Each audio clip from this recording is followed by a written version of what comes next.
ಅಪ್ಪ ನಾನು ಇಲ್ಲೇ ಮಲ್ಕೋಬೋದಾ? ಮಲ್ಕೋ.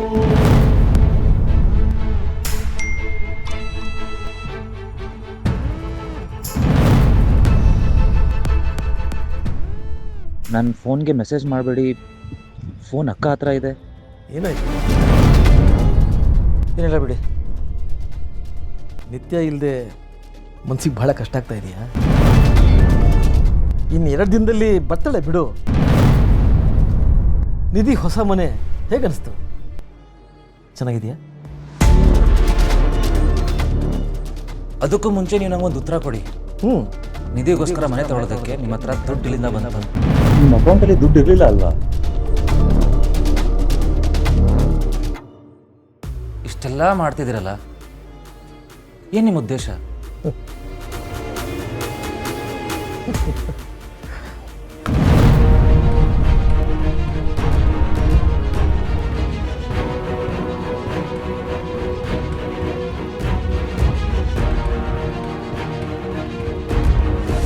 ಉದ್ದೇಶನ? ಇದರಲ್ಲಿ ಉದ್ದೇಶ ಏನಿರುತ್ತೆ ಕಾರಣ? ಉದ್ದೇಶ ಇಲ್ಲದೆ ನೀವು ಏನೂ ಮಾಡಲ್ವಲ್ಲ? ಓ ಹಾಗ. ಈ ಮನೆಯಲ್ಲಿ ನಿಧಿ ಹಾಗೂ ಶಾಂತಮ್ಮನಿಗೆ ಆಗ್ತಾ ಇದ್ದ ಅವಮಾನನ ನನ್ನಿಂದ ನೋಡೋಕೆ ಆಗ್ತಾ ಇರಲಿಲ್ಲ ಕಾರಣ. ಅವ್ರಿಗೆ ಎಷ್ಟು ಸಾರಿ ಎಷ್ಟು ರೀತಿ ಹರ್ಟ್ ಆಗ್ತಾಯಿತ್ತು. ಆ ಸಂಜು ಮತ್ತು ಸುಮತಿ ಪದೇ ಪದೇ ಅವ್ರಿಗೆ ಚುಚ್ಚು ಮಾತಾಡ್ತಾಯಿದ್ರು, ಟಾರ್ಚರ್ ಮಾಡ್ತಾಯಿದ್ರು.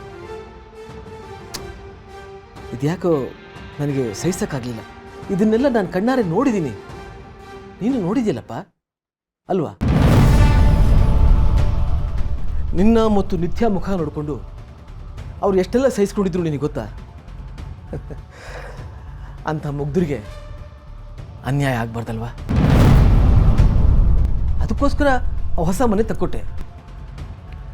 ಲೋನ್ ತಗೊಂಡಿದ್ದೀನಿ, 1.5 CR.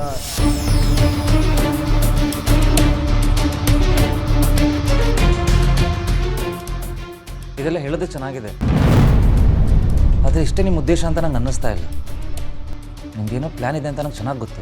ಏನೋ ನೀನು ಆಗ್ಲಿಂದ ಪ್ಲ್ಯಾನು ಉದ್ದೇಶ ಏನೇನೋ ಹೇಳ್ತಾ ಇದೆಯಾ? ಅಂಥದ್ದು ನಾನೇನೋ ಮಾಡಿದೆ? ನಿನ್ನಿಂದ ನಿಧಿ ದೂರ ಹೋಗಿರೋದು ನಿನ್ನಿಂದ ಸಹಿಸ್ಕೊಳ್ಳೋಕೆ ಆಗ್ತಾ ಇಲ್ಲ ತಾನೆ?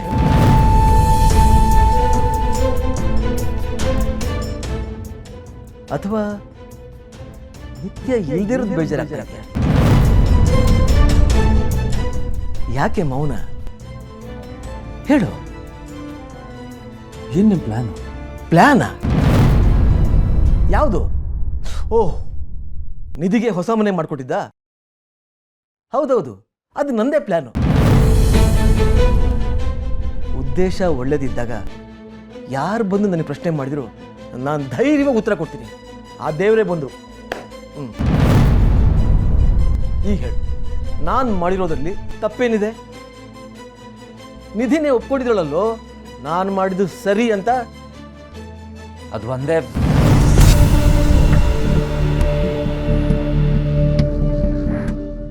ಯಾಕೋ ನಿಲ್ಲಿಸ್ಬಿಟ್ಟೆ?